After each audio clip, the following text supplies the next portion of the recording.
Hello everybody and welcome back to another episode of Microsoft Flight Simulator, and in today's episode, as you guys can see, we are back in the Flybywire A320 and we're going to be taking our flight from Tucson over to Los Angeles, as well as going over most of my Overkill's A320 tutorial guide, so it should be a lot of fun. If you are interested in acquiring any of my Overkill's tutorial guides for Microsoft Flight Simulator, please consider joining me on Patreon. Patreon subscribers level tier 2 and above have access to all of my guides, as well as any future updates and future guides that will be coming down the road. Link to Patreon can be found in the description below.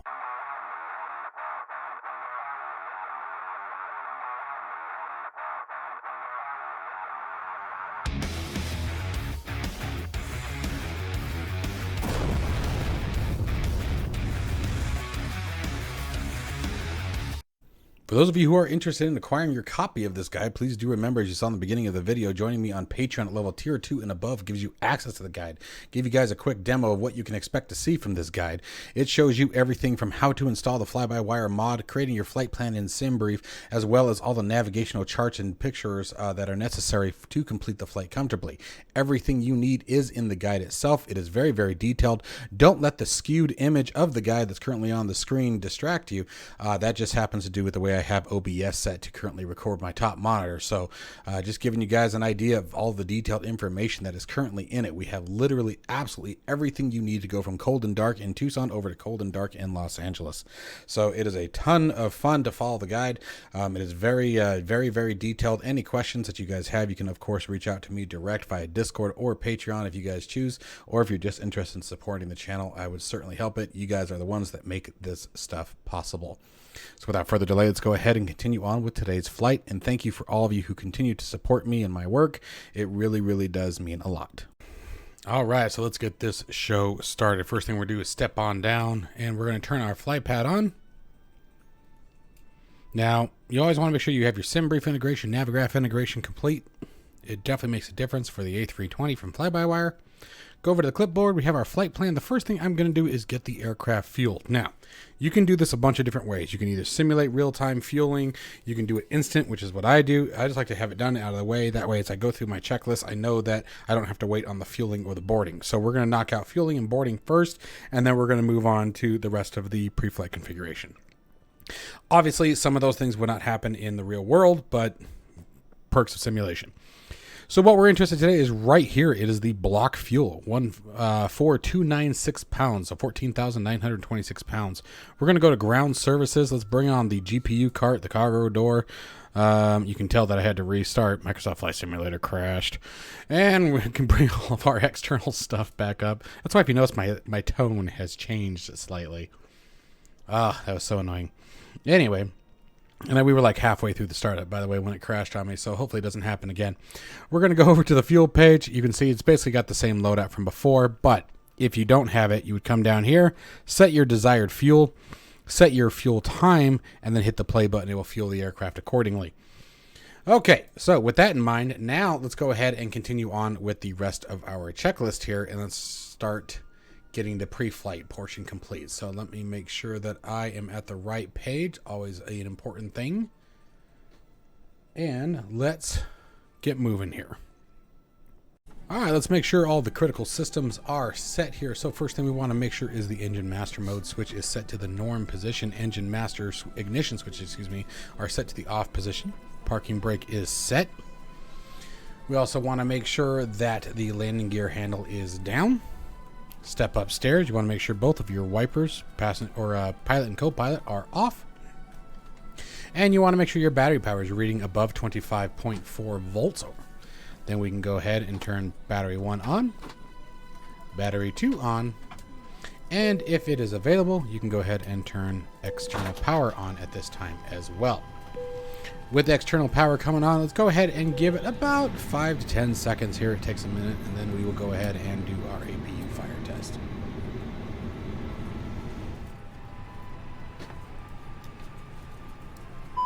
There we go. Good tone. Good tone. I'm in a fighter jet.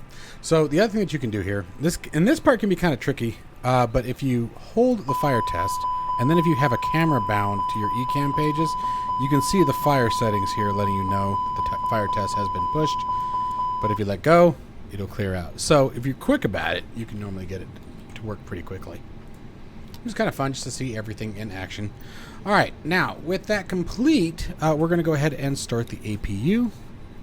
Turn the master switch on, give it about 3 to 5 seconds again, and go ahead and start the APU. Okay, now with that in mind, next I'm going to get our passengers loaded. So I'm going to go to ATSU on the MCDU, go to AOC for airline operational control, weights and balances, and total packs on board. So where we're going to go is to our flight plan again from SimBrief, and you can see the packs right here at 171 passengers.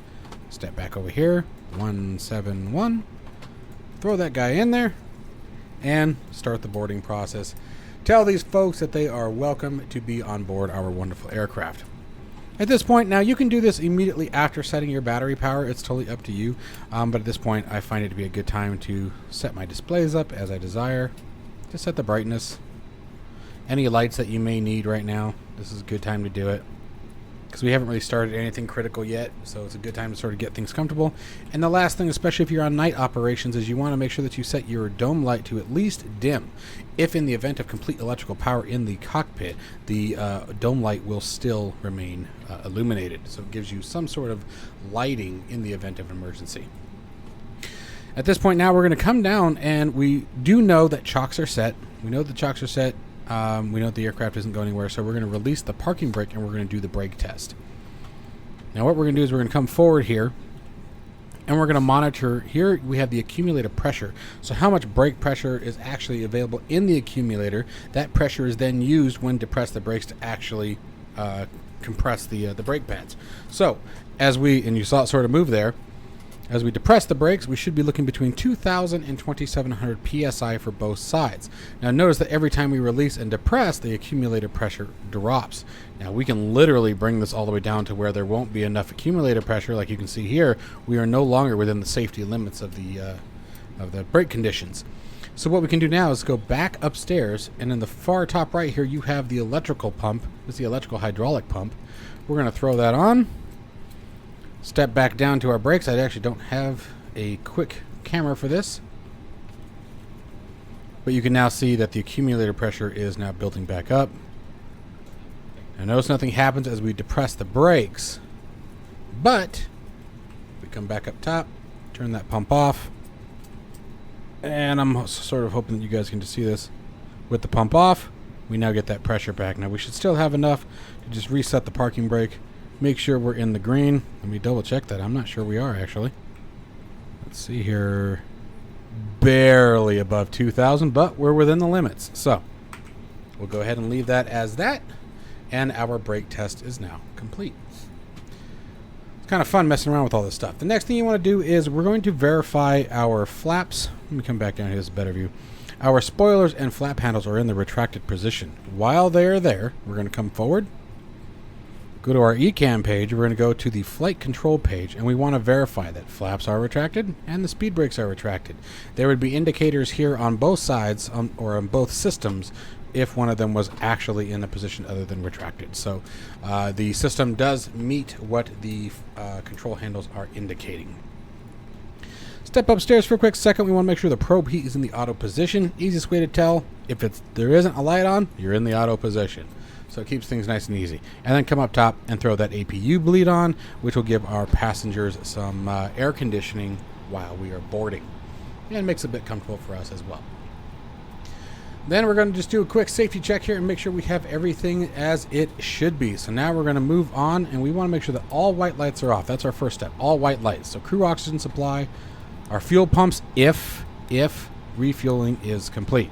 Now I actually don't think we have anything in their center tank, but we'll see if we get yelled at for it here in a minute. So let's step down, and what we're going to do is we're going to look at, doesn't look like I have any concerns there. Let's go to the fuel page. Center tanks are empty. So my understanding is that even with the pumps on, they won't actually trigger if there isn't anything in them. So we can still turn them off or turn them on and off. But if for any reason you get an ECAM alert that says center tank empty or something to that effect here, I can't remember what the exact verbiage is, you would just step upstairs and turn those two tanks off. Okay? So stepping back up here.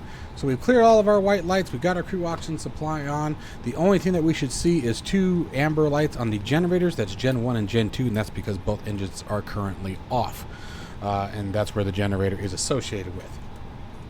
So at this point here, now we've done our safety check of the cockpit, making sure that it's ready to actually go through the startup process. Last thing, was to make sure the cross bleed here is set to the auto position as well, and that we don't have any amber lights on the ventilation system, indicating that the aircraft is ventilating appropriately. So we'll continue a few little checks here down on the ECAM once again, and then we will be ready to do our pre-flight startup. So let's go here. Get us to a good page here. And first, we would normally start with the recall button, and if any, we would press and hold that for 3 seconds, and if there were any errors or warnings from the previous flight, they would display here. We could review them and make sure that they weren't still an issue. Next, we're going to go to the doors page, and we would verify that we have enough oxygen on board to be sufficient for the flight, and enough oxygen pressure to be more specific. But I believe it is anything below 1,500 psi. We would not be safe above 15,000 feet. Don't quote me on that altitude. I can't remember exactly what the altitude restriction there is.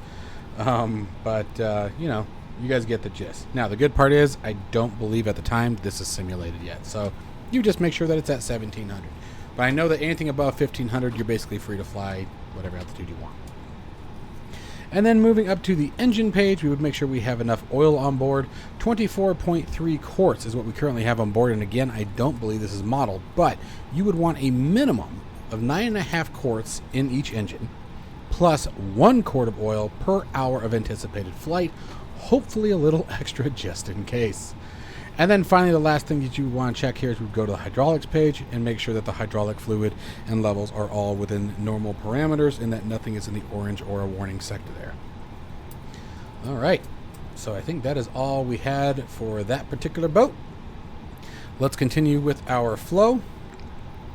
So now we're going to come up top and we're going to work our way up from the left-hand side. We're going to start with our CVR test. In order to do the CVR test, you need to turn the ground control switch on, depress the CVR button. I don't know if you guys are going to be able to hear this, but it is a very faint but here it comes. Okay, very, very quiet, but it was there. All right, and then we would turn the ground control switch back off. And now you want to make sure that your evacuation order switch is set to the captain's position. In the event that the aircraft had to be immediately evacuated, we would select the command button, but we would want to make sure that can only be activated at the moment from the captain's side. Stepping upstairs, we're going to turn our ADIRs on. That's 1, 2, and 3. Get the IRS aligned so that way we can get our GPS navigation ready to go for our startup. Moving down to the bottom, we're going to start getting our exterior lights ready to go. So we have wing lights on, nav and logo lights. As long as refueling is complete, you can turn your no seatbelt signs on, or your seatbelt signs to on, excuse me, and no portable devices and no smoking lights. And finally, arm the emergency exit lights. We actually should have done that right after we started the battery. I apparently missed that, but this is why we do these flows. Okay, and finally, the cabin pressure switch. You want to make sure that the mode is set to the auto. Again, no lights on means that it is auto. That means manual, in which case you'd have to set the landing elevation as well. -2 on the landing elevation switch is also the auto position. So you just want to make sure that we basically leave this alone unless you have a very specific reason of why you need to set that. But it should be done automatically. This is the nice thing about a fly-by-wire aircraft. Handles a lot of the busy end for us. The pack switches, if you have less than 141 passengers on board, you would typically set this to low. However, in our case, we have almost a full aircraft, so we're just going to leave it as is in the normal position. And finally, moving up top once again, we already discussed the center fuel tank, so if we didn't have any fuel in it, we could turn those off. I'm not too concerned with it right now, so we're not going to worry about that as far as today goes. I don't believe that it is a modeled requirement yet. But we could absolutely turn the center tanks off. But we'll leave them on because, I mean, why not? And next thing we're going to do is set up our engine fire test. So we're going to do engine 1. And again, stepping down the ECAM, you can see all the alerts letting you know what is being tested and what actions that need to be taken. So ATC would need to be notified that there was a fire on board. We would have to alert the cabin crew. We would depress the engine 1 fire switch, and agent 1 and 2 would discharge depending on which engine was on fire. And then finally, obviously, the emergency evacuation procedures would have to be put into place. That's the handbook that we would be looking at. And that is very loud. Okay. And if I can close that, press that. Engine 2, good. We won't go through that whole thing again, I promise. And at this point, the last thing that we're going to do is step... Oop. Hang on a second. Helps if I'm on the right screen. Audio switching panel you want to make sure is in the norm position. And then we would also, at this point, make sure that the radio panel 3 was configured as desired. Going downstairs now. Let's see if I can get us a little bit of a better spot here. There we go. So on the... Oh, I just realized something that was missing on my guide. Interesting. Nothing. Just a typo. Don't worry about it. Anyway, we want to make sure on the radio management panel that the green nav light is extinguished, as well as the select light is extinguished. At this point, you could tune your desired frequencies, ground control, clearance, etc.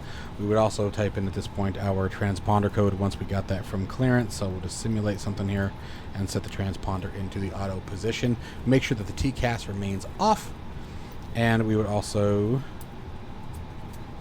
Oh, no, that's it. Yeah, zipped right through that one, didn't we? Cool. All right, let's move on down. Okay, so now we have our passengers boarding. That part is already complete and rolling. So at this point, let's begin the MCDU configurations. All right, so you can see here we're simulating pretty good time. We've still got 41 passengers that need to board the aircraft, so we're actually making really good time here.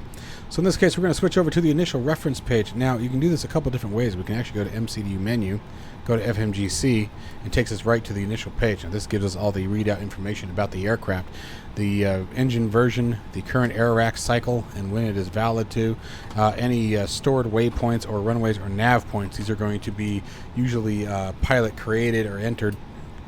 Change code. This is a maintenance code that would be put into the aircraft that would derate the performance of the aircraft by default based on mileage, wear and tear, etc. We obviously aren't going to worry about any of that today. And then you would have the software version if you wanted to check that. So at this point now we're going to move on to the initial reference page. Now we are going to be using the SimBrief integration today. Again, as long as you have that configured, and I'll show you guys real quick where to do that. From the flypad, you would go to SimBrief. Or settings, excuse me. Go to sim options. Nope, back up. Sorry, wasn't sim options. Aircraft options, I believe it was. Or was it ATSU? ATSU. ATSU AOC, and you would type in your username here. You can either use the pilot ID, or you can just type in your username. I typed in Overkill Productions. That's what I had under SimBrief, and it auto-resolved with the pilot ID. So it's totally up to you. But as long as you have that in there, then you can come down here and do initialization requests. This will take care of a lot of the work for us.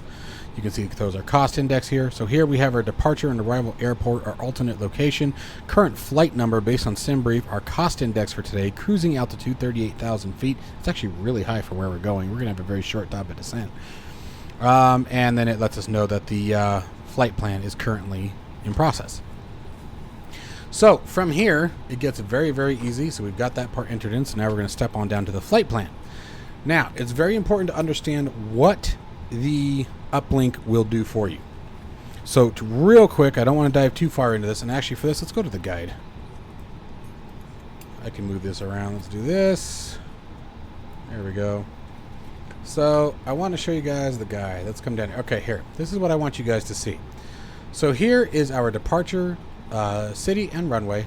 Here is the SID, Standard Instrument Departure, and here is the transition point.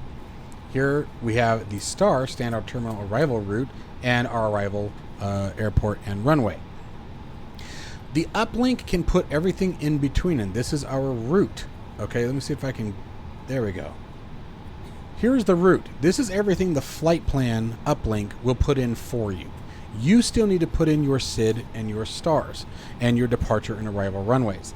Reason being is because you as the pilot, as the company, whoever you may be, whatever you're simulating, you can hope for whatever SID, STAR, runway, etc. that you want, but at the end of the day, air traffic control determines how you enter and exit their airspace. So that's why that the uplink will not put in a SID and a STAR for you. It wants you to do it because you will get that information from clearance once you request it. Okay? So, but it will put in everything that was in between. As you can see here, there's Gila Bend, and then if we go down to the next page, am I going the wrong way? I think I'm going the wrong way. There we go. You can see there's Eastwood, which is where it left before. Oh, boarding is completed. All right. So we need that's our cue to get my butt moving. All right, so let's go to KTUS, and we're going to now select our departures and arrivals. So we select Tucson, select departure, and I believe today's flight plan actually has us leaving with. Oh, gosh darn it! I believe we're coming out of 1-1 left. Yes, we are. 1-1 left using the Burrow 4. Okay. Ladies and gentlemen from the flight deck, on behalf of myself, your captain, the first officer, and cabin crew, I'd like to take this time to welcome you aboard our flight. We're just wrapping up some paperwork up front here and waiting to receive final numbers from the ground crew, then we'll be on our way. Flight attendants will be coming through the cabin shortly with a very important safety briefing. We do ask that you give them your full, undivided attention as they review the safety operations of this Airbus aircraft. We do appreciate your business having you aboard this flight. If there's anything we do to make your flight any more enjoyable, please don't hesitate to ask. Welcome aboard. Okay, I didn't want to interrupt the very awesome speech. So, you guys saw that we entered in our departure information. We are departing from runway 1 left. We selected the Burrow 4, and we selected Gila Bend as our transition. Now, coming back over here for just a moment, let's zoom in. Coming in, we're coming on the Hollywood 1 KLAX for runway 24 right. Now, actually, I don't think SimBrief selected that correctly, so I'm going to verify with my chart real quick. Tell you what, I'll bring you guys along for this. I don't think that's right. I think 25 right is required for this particular approach, but let's find out. I could be mistaken. So we're going to go to approaches at KLAX. Oh, no, sorry, stars, excuse me. And the Hollywood 1. I suppose either one may actually be legit, come to think of it, but there's the Hollywood 1, RNAV approach. Expect ILS RF, yeah, runway 25 left approach. And again, expecting runway 25 left. So we are going to ignore SimBrief on this one, and we're going to follow the charts because I'm not using ATC. In the event of lost communication prior to runway assignment, proceed on ILS localizer 25 left. Okay, so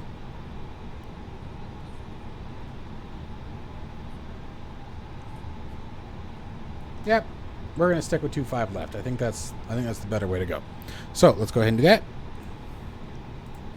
And we're going to zip on down and find ILS 25 left. Where are you? That's RNAV approach. I think there's an ILS 25 left. Did I miss it? Oh, yes, I did. I just passed it. There it is. All right, ILS 25 left. And on the star, there's the Hollywood 1. And Sivu is going to be our transition. That's off of the Hollywood 1. So I'll show you guys how this all reads. Eastwood. I used to say Eastwind all the time, such a bad habit.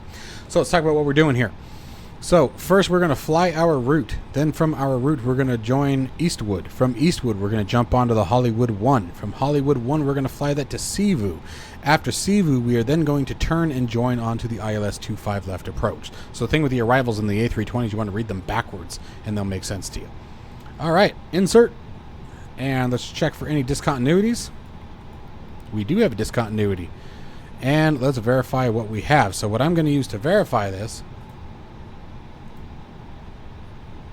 minimize my Navigraph and I'll show you guys. Let's go back to our chart.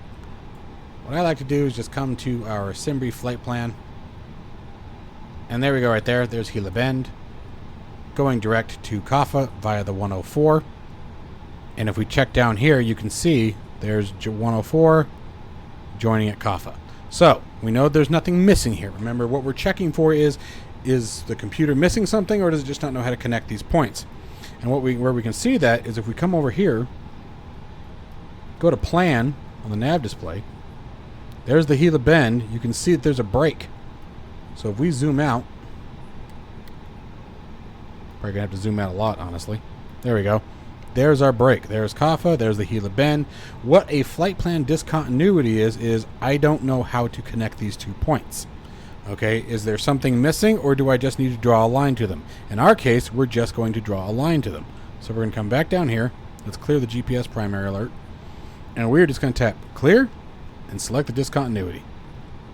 And now, when we look up, we can see that that line is now connected. The flight plan is complete. Oh, goodness gracious, holy mouse. Now let's keep stepping through for a second and make sure we don't have any others. Okay. There's us jumping on the Eastwood. Yep. There's coming onto the Hollywood. There's Sivu leaving the Hollywood 1. Jumping onto Crane, which is the start of the ILS 25 left approach. And we should be full all the way down. There's our decel point. That's the point we'll turn on the approach mode. And all the way down to 25 left. Beautiful.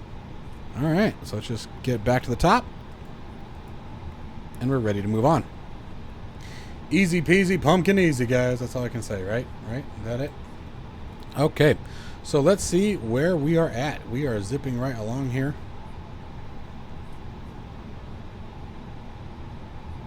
And just to give you guys an idea, again, all the information that you need is inside this document if you're interested. Everything's broken down step by step by step. So if you guys are interested, again, or just interested in supporting, Patreon's the place to go. All right, so the last step here is we'll go ahead and check the RadNav page. Make sure that you can see right now it has the ILS frequency for 11 left. This is in the event that we need to come back home quickly. That ILS frequency will already be set. Now at the time that we start getting onto the approach for 25 left, we'll see that this information has been automatically updated to reflect our arrival runway. So we do have that. So in our case now, we are now going to go over to the initial reference page again. Go over to page 2. And begin. We know that we're fully fueled. We know that we're fully fueled. Did you guys catch that? We are fully fueled. Fully fueled and boarded. So now we're going to go highlight our zero fuel weight center of gravity. Drop that in. Dropping in our block fuel, 14.9 is what we were boarding with. And everything else should auto-calculate. It's got to give it a minute. Boom! There it is. Now, final reserves. We are going to set some of this information up, so let's step down here. Go back to our fuel page. We have final res plus the alternate, which is total final reserves. But we also have it broken down here for what we're looking for. So there's the final reserves. That is 3.5 and 2.1 on the alternate. So, coming back down. We want 3.5 on final. And 2.1 on alternate. Bam! And there we go, ladies and gentlemen. Now let's move over to the performance page. Now, normally that we would break everything down and do our whole flex temp. I'm not going to worry about flex temp today. Today I'm going to go toga. And that's just because I want to. It's fun. Pushing the throttles to full is always fun. Oops. Set our flaps to, we are doing flaps 1 for takeoff. We don't have any threshold concerns there. This would, we would enter in any distance variation. If, for example, let's say we're taking the runway at Charlie instead of Alpha like we normally do, we would set that distance in here, letting the aircraft know that, hey, you don't have as much runway as you think you do. Transition altitude in the United States, always 18,000 feet, 4090 altitude. That's going to be our thrust reduction altitude. That is the barometric altitude above ground level, or excuse me, a barometric altitude, but the altitude above ground level is considered. V1, 133, VR, 134, V2, 138. Now, what I like to do here to keep things simple for me, I like doing V2 plus 10. It just provides a better takeoff. You have more power. Everything moves a bit smoothly. I like to do 10 knots, so I just throw it right in here. Okay? Now, you can put it up in the FCP in case you need it, but once we do the auto throttle, it should clear that as well. But we'll go ahead and put it up here for reference.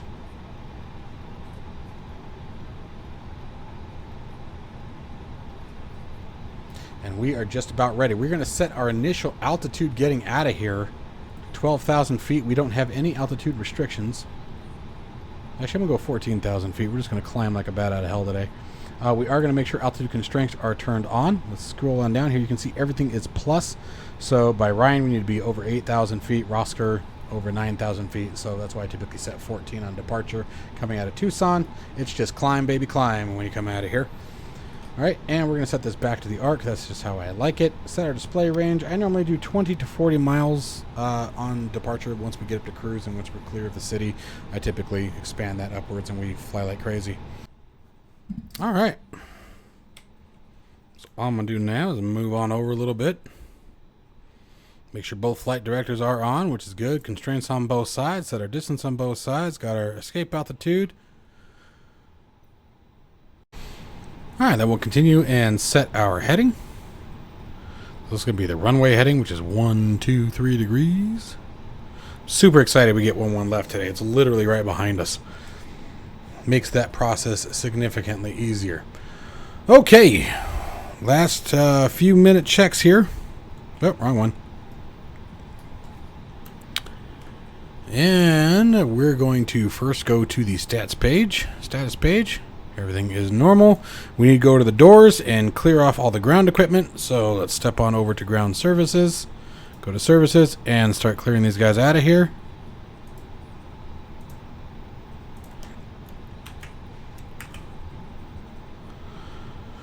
We are on the APU bleed, so we're going to disconnect external power. We're going to turn the beacon light on. Let everyone on the ground know we're getting ready to start the aircraft. Let's double check the doors page. She says they're closed. Let's make sure. Nope, still got a cargo door open.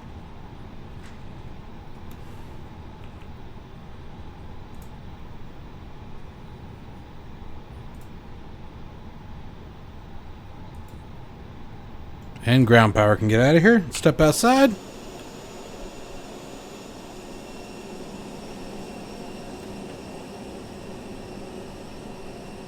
Beautiful. All right, looking great.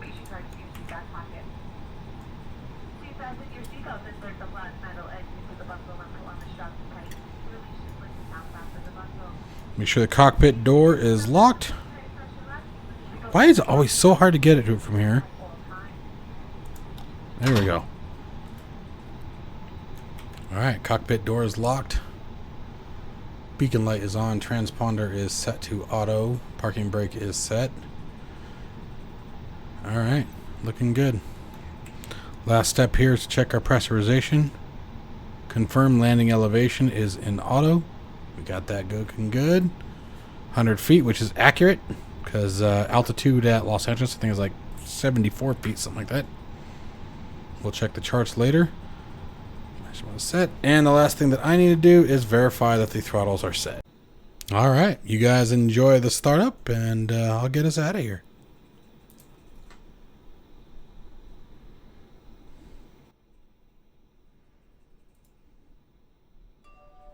Hello everyone, thank you for your attention. It's time to get you ready for takeoff.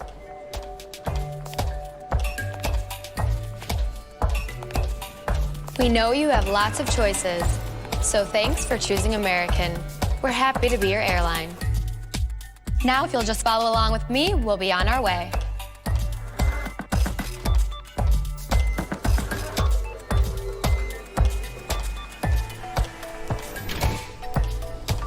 Welcome aboard. Before we depart, here are some important safety instructions.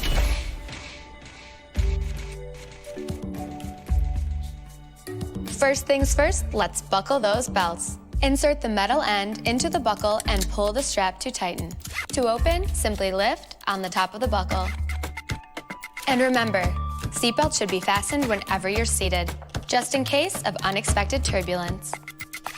To get us on our way, make sure your seat is up, all electronic devices are put away, and your tray table is stowed. If you have a carry-on, push it all the way under the seat in front of you. If it won't fit, place it in the overhead bin.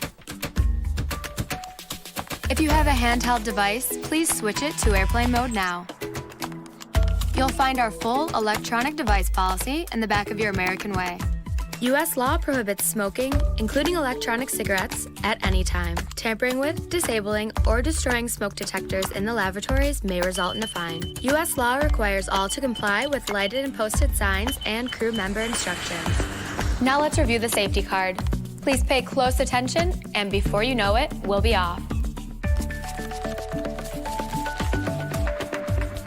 All exits on this airplane are clearly marked. Take a moment to locate the nearest one.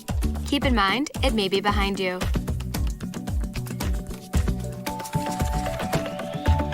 All exits have evacuation slides to use in an emergency. When directed to exit, jump onto the slide and move away from the airplane.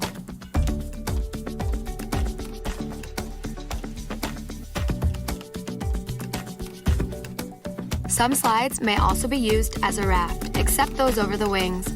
You'll find the exact location on your safety card.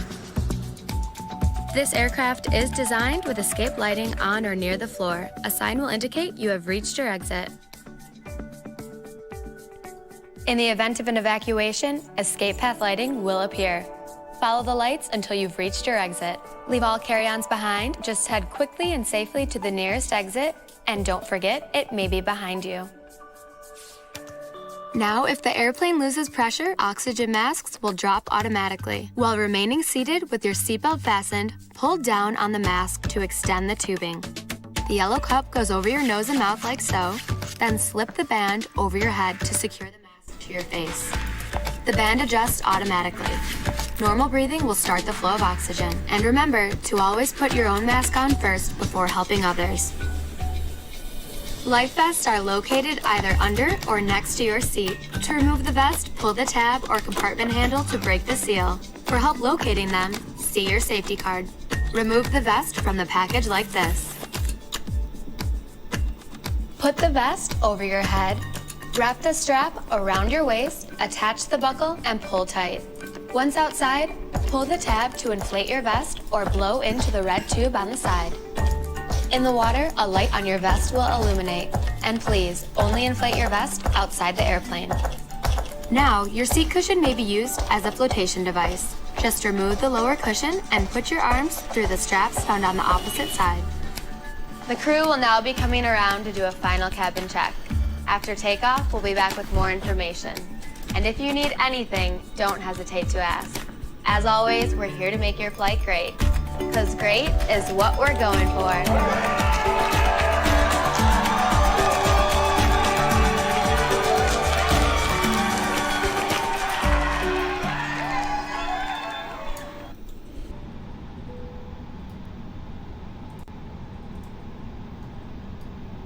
All right. We are ready for taxi.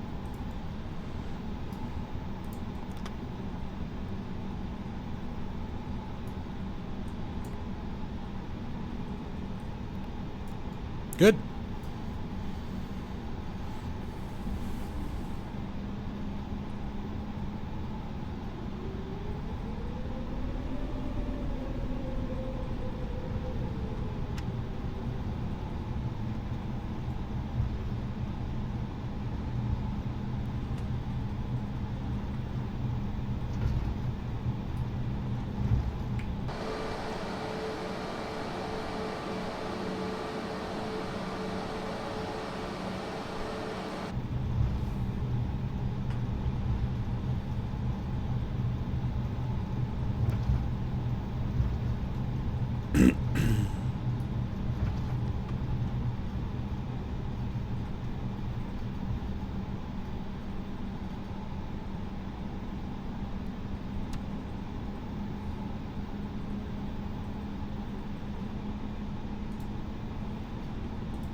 A little fast on that turn there, but happens.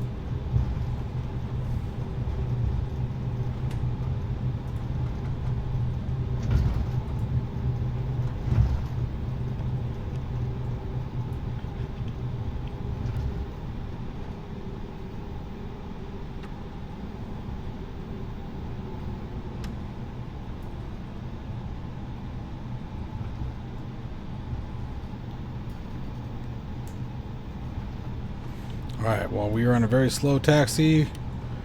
TCAS to TARA. Landing lights on. Oh, yeah, that's what I thought.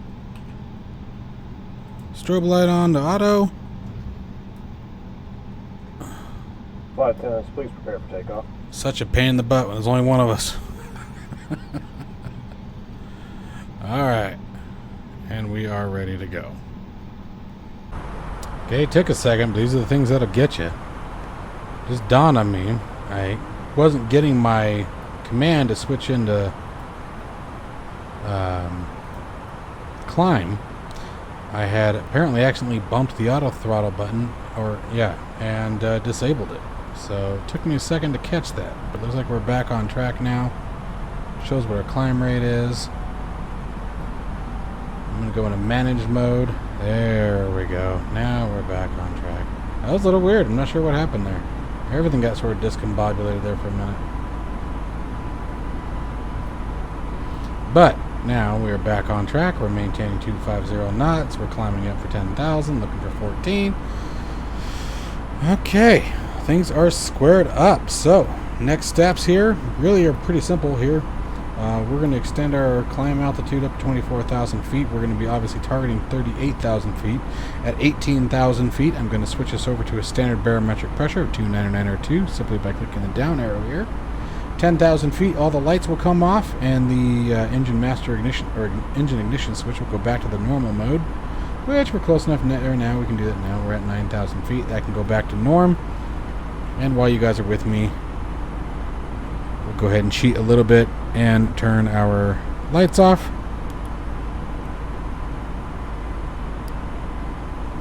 Okay. Okay, it was in the auto position. Just making sure it was in the auto position. Looked a little funny. And other than that, we're set to go. So I'll see you guys when we're up at cruise when we start talking about the top of descent. Alright, it's time to start entering our destination data and start looking at our descent. We have our altitude set into place here, our initial target altitude, but we need to come down to some configuration down here. So let's get into it. Performance, next phase. Next phase. There we go. So, hoping live MEDAR is working. I'm just going to Google KLAX MEDAR information, and let's see what we got going on right now. Right now we have an altimeter setting of 299.5, so let's drop that in 299.95. Throw that in there. Temperature currently showing 22 degrees Celsius. Winds, let's hope that they're in our favor today. Otherwise we're going to have to change our approach. Where's my wind? Where's my winds? Where's my winds? 260 at 17. So yes, it's going to be a bit of actually almost a headwind. It's nice. Alright. And for our minimums, I need to go to our charts real quick. Go to the approach. ILS 25 left. And for Cat 1 recovery, 304 feet. We'll drop that into baro. We are doing a full flaps configuration. So we have an approach speed of 133 knots with a final landing speed of 127. That's what we're expecting. So hope everything goes well there. Back to our flight plan, and let's see, we are currently at Midler, approaching Monroe. We need to be below 32,000 feet by Hollywood, 280 knots by Bruin, between 30,000 and 24,000 feet. So we're going to go ahead and begin our descent here. A little early, but it should work out very nicely. So aircraft's in descent mode. First thing we're going to do is start reducing power a little bit. You should see the engines rolling back. Disarm the ground spoilers. Must have missed that. My bad. Alright. Seatbelt signs are still on. We had a bit of a bumpy flight, honestly, so I left them on. And now we begin our descent. And I will see you guys right about 10,000 feet. From the flight deck, ladies and gentlemen. As you may have noticed, we have begun our initial descent down to our destination. Now would be a good time to wrap up any business you need to take care of as we prepare for our approach. If you are up, once you return to your seat, we ask that you remain seated until the aircraft arrives safely at the gate. Flight attendants, please prepare the cabin for arrival. Alright. Good stuff. So as usual, passing through 18,000 feet, we will switch back to the current barometric pressure. And we can see our flight restriction, our current altitude restriction here in the box is flight level 240. That's the first one that we can't reach. But other than that, smooth sailing down to our destination. I'll catch you guys in a bit. Okay, so moving over to the RadNav page, once again, you can see that we have the ILS frequency set in for LAX. That's all set and ready to go. We're coming down at 15,000 feet. Our next restriction, we're approaching, we're on our way to Cebu. Remember, Cebu is our final waypoint on the Hollywood 1 arrival, at which point we will join with Crane, which is the initial fix for the ILS-25 left approach into Los Angeles. We've already set our barometric pressure once at 299.1, just set it again, 290. So moving right along, everything is looking very, very nice. I'm going to go ahead and switch the engine ignition switch back into ignition and start. I'm going to preemptively arm the speed brakes, hoping that we won't need them, that will reduce speed fast enough. Double checking everything upstairs to make sure we are still set, ready for landing. Seatbelt signs are on, no smoking, no portable devices are on. We'll be turning lights on momentarily. Everything else looks absolutely fantastic, no issues upstairs. Short and sweet. A nice, easy approach is what we're looking in. It's going really nicely. Alright, not much else to talk about yet, guys. So I'll be seeing you guys once we reach the initial fix, and then it's going to be smooth sailing and rock and roll stuff. Alright, friends, let the games begin. Here we go. We're at the initial fix. I've already set the missed approach altitude 2,000 feet. From here on out, the aircraft's going to continue to descend down. We're actually going to bring this down to 20 miles, but matching each of the altitude restrictions at each location. Now, at 10,000 feet, one of the things I like to do, especially when not using ATC, is double check my barometric pressure. So you can see it went back up to 299.1. I'll continue to do that every few thousand feet just to step down again. It's because I don't use any kind of air traffic control when I fly in the simulator, because I don't like it. I think it sucks. But, you know, those little things. So let's start configuring the rest of the aircraft. We're going to set auto brakes medium for landing. We have tons of runway coming into 25 left, so we shouldn't need a whole lot. And let's see here, what else we got going on. Once we get into about the 10-mile range, we'll start configuring the aircraft for the rest of the landing procedure. Now, we are at 250 knots. I'm going to switch over to manual mode for speed control, and I'm going to start getting her down to 210 knots at this point. Alright, it's going to be time to dance here pretty quick. So, let's talk about a few things. We have dropped below 10,000 feet, obviously, so lights are all on. Again, seatbelt signs are set. Spoilers are armed. We're going to be dropping flaps here pretty quick. We're still in the climb mode. Throttles are set. ILS navigation is set. Auto brakes are set. Missed approach altitude is set. We're looking pretty damn good here. Alright, and we'll double check our barometric pressure here. 299.4 now. Funny thing is, I just checked that a few minutes ago. So we are going to be coming in within the 10-mile range here very, very shortly. So at this point, I'm going to start slowing the aircraft down to 180 knots.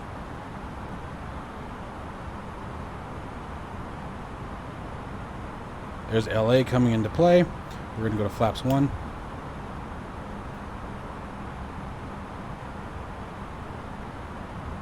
At this point, I'm going to arm the approach mode and the localizer. Actually, we'll just do the approach mode to do the whole shebang.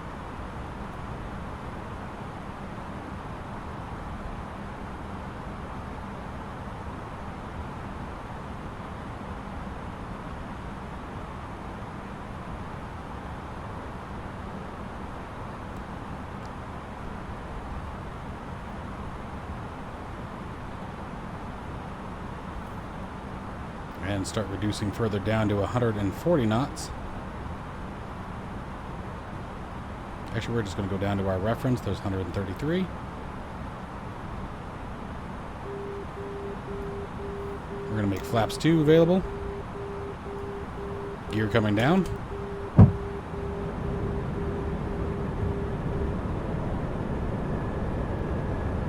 Flight attendants, please prepare for landing.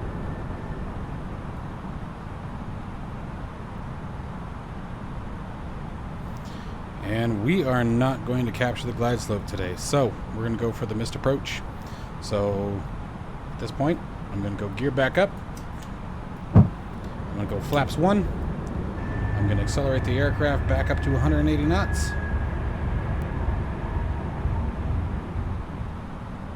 I'm not sure why we didn't catch that. It's kind of disconcerting. We're going to maintain the 2,000 foot target.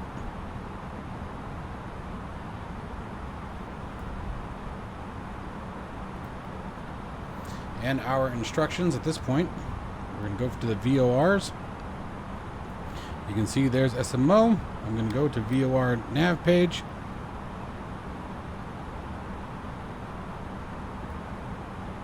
$2,500. Yep, we are very well aware. So we are to fly to 2,000 feet. And we are, let's see, we're on a heading of 251. So let's make sure heading mode is set. There's 251 degrees. And when we reach the Santa Monica VOR, we are to turn on heading of 236. Once we get onto the 160 radial for Santa Monica. So actually I'm going to go back into the area right there.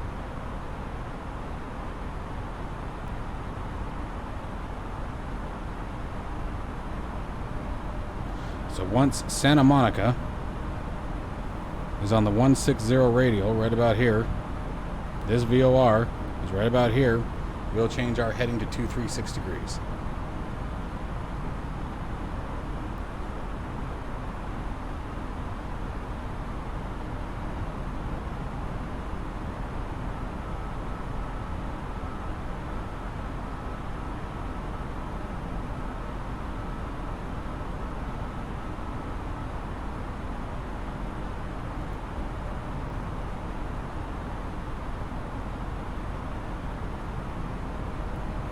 Santa Monica coming to 236.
Turn 195 towards Catley.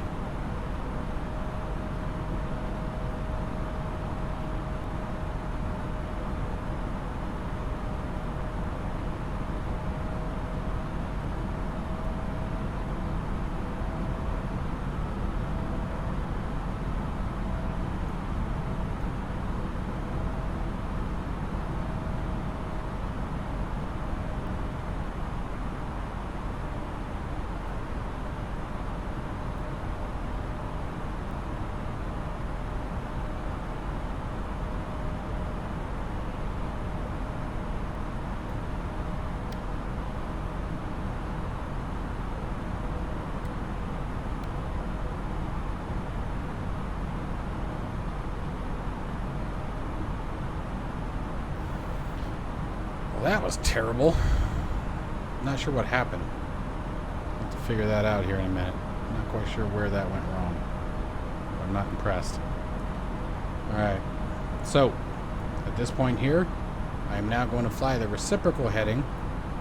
So, let's see, our final approach course is 251 degrees, so we need to fly the reciprocal of that.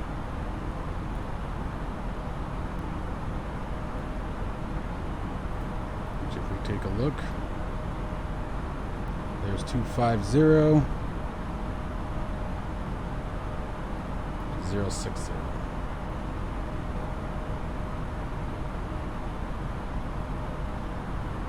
Our goal is to get back into a position where we can rejoin at crane and try the approach again.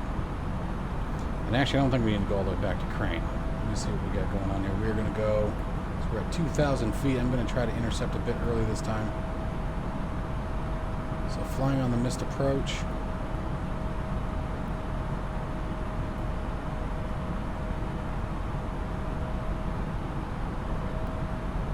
We're now going to climb to 5,000. I'm going to try to intercept at gate.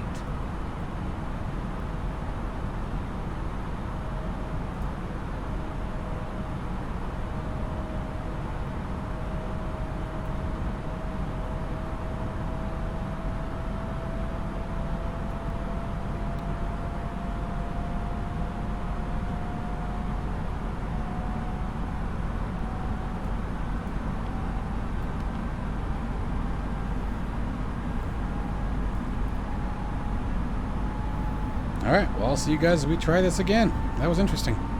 Alright, we're turning towards gate, so I'm really quickly setting ourselves back up for the ILS 25 left approach. Not worrying about a star today.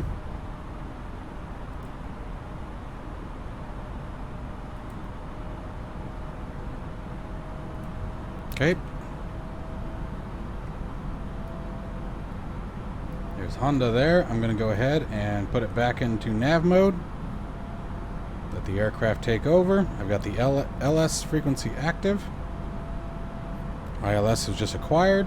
The localizer is now on. We're at 180 knots, flaps 2. I went a little further than I wanted to. I waited a little too long to reprogram. There's gate there, so I went a little past it. Clearly been a long time since I've flown a missed approach. Resetting barometric pressure, 299.1. Escape altitude once again set for the missed approach. Auto brakes are once again set.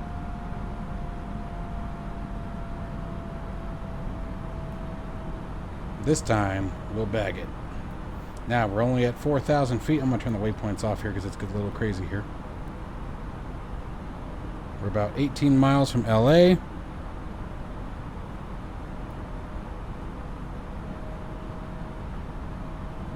And there's our turn towards the localizer.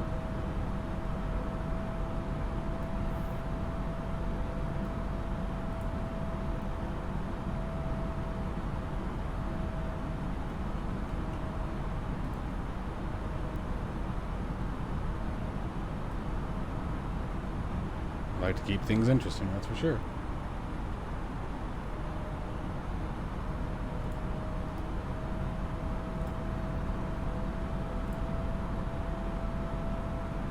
And there's our localizer indicator coming around. Localizer has been locked. And the glide slope, we're a little bit above it. So I'm going to go ahead and activate the approach mode now.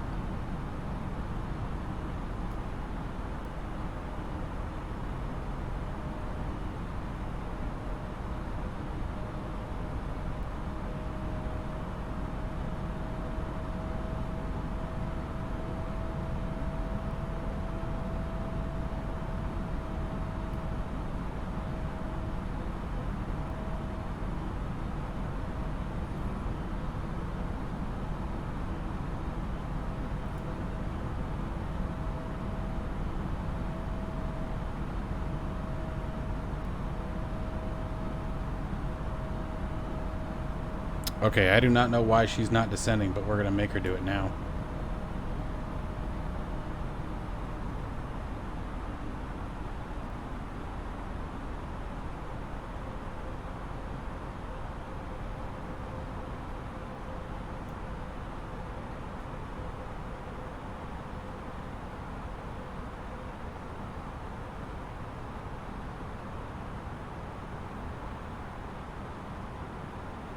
Once the glide slope was acquired, she should have caught it.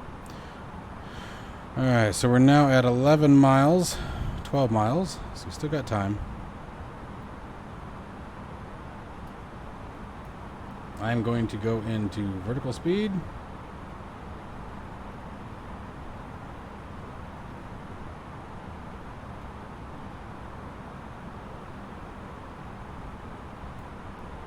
Damn it, plane, I'm not doing this again. Get your butt down there.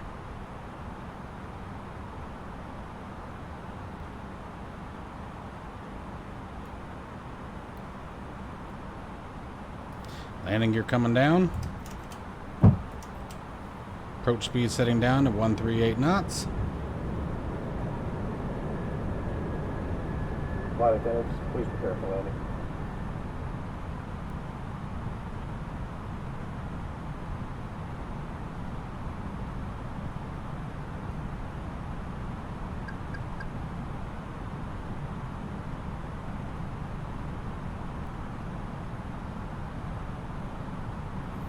Alright, glide slope diamonds coming back up. 2,500. Come on, baby.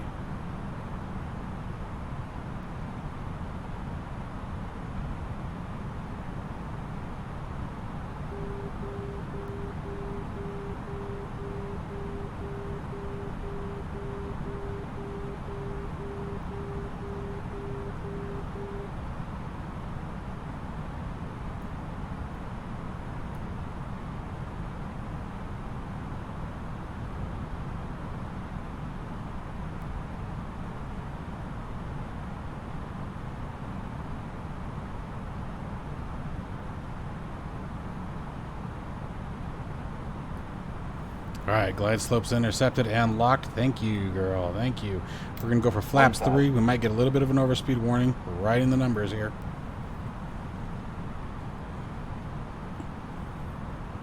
Switching the transponder over to TA only.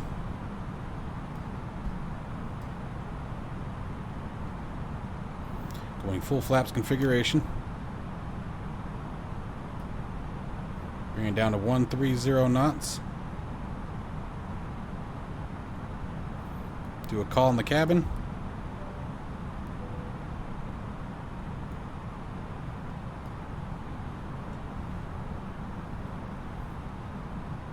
Alright, took a second, a little bit of chaos there. That was very interesting. I'm not sure why it didn't capture the glide slope. But 500. autopilot disengaged. Auto throttle disengaged my aircraft. 400.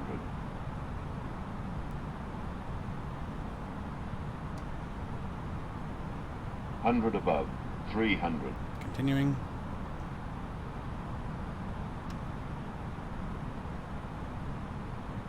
Minimum 200.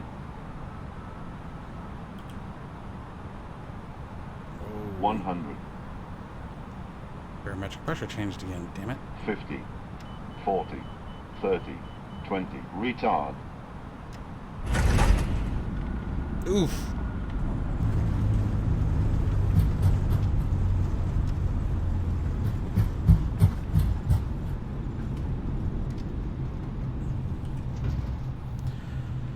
All right. Well, that was far more exciting than I had intended that to be. Come on. I don't know why the brakes are holding. There we go. That was definitely different. I was not anticipating that to go that direction at all. On the missed approach, I'm not sure why we didn't intercept the glide slope. So at the time that the approach mode was on, we locked onto the localizer. That part was successful. Then we had the LS system on. We had the the localizer locked in. We had the missed approach altitude set. We had the approach mode on. The glide slope was tracked. It was below the aircraft, which means the aircraft should have begun descending and capturing it once I engaged the approach mode. So I'm not sure what happened there. I'm not sure why we missed that. We actually have a PSI warning down here. That's interesting. I've never seen that before. Huh. But each flight is a new experience. Each flight is something new learned. I will definitely be repeating that and seeing if I can't figure out what that was all about, because that was definitely very, very interesting for me. I was not ready for that. But definitely learned something there. Hopefully you guys did too. That one has me curious, man. I am absolutely boggled by that one. Not quite sure what happened there. We want taxi. There we go. All right. Well, as always, guys, at the very least, I hope you guys enjoyed this flight. I still had a good time with it. And as always, I will see you guys in the next one.